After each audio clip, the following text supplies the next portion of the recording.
Potong ya kan. Assalamualaikum Bapak Sutron. Waalaikumsalam warahmatullahi wabarakatuh. Saya mau sedikit wawancara kepada Bapak tentang pengalaman Bapak selama menjalani pendidikan dari kecil sampai sekarang sudah berjuang di dunia pendidikan. Ya, saya sedikit mau bercerita tentang kehidupan saya. Saya dulu lahir juga dari keadaan dari orang tua yang kurang mampu.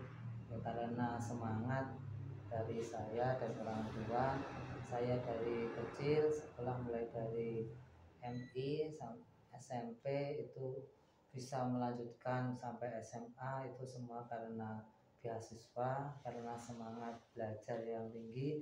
Akhirnya saya bisa seperti sekarang ini.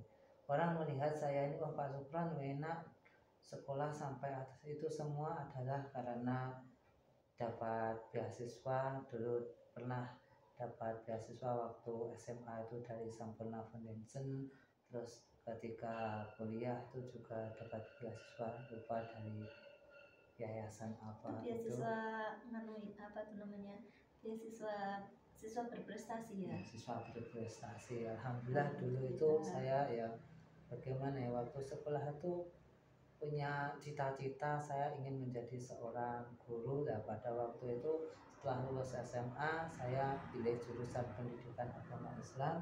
Nah, ilmu yang saya dapat, saya setelah lulus saya langsung mengabdikan diri di salah satu lembaga, yaitu di MI Mambahuda di desa saya sendiri. Nah, di situ saya berjuang hampir beberapa tahun, hampir 10 tahun. Nah, di situ cukup lama. Pada waktu itu sekolah ya terjadi gonjang-ganjing, namanya sekolah swasta, gajinya juga masih sedikit, tapi dengan keikhlasan dan ketulusan kami semua berjuang di situ.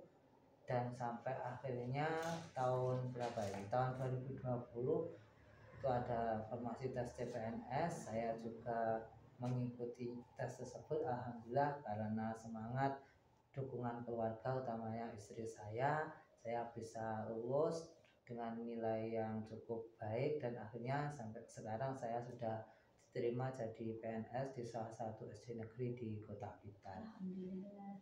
Gimana perasaan Anda ketika sudah lolos dari tes CPNS itu? Alhamdulillah juga senang karena bisa untuk menambah penghasilan untuk keluarga.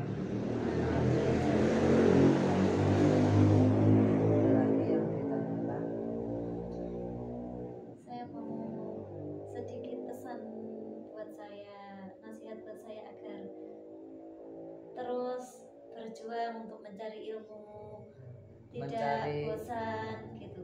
Mencari ilmu itu kalau kita manut Rasulullah kan, utlubul ilmi fardhotun ala kulli muslimin minal mahdi ilal lahdi. Jadi mulai dari ayunan sampai sebelum kita meninggal, kita itu masih diberi kewajiban untuk mencari ilmu. Yang penting kita belajar. Saya sendiri juga masih belajar ini walaupun sudah jadi guru.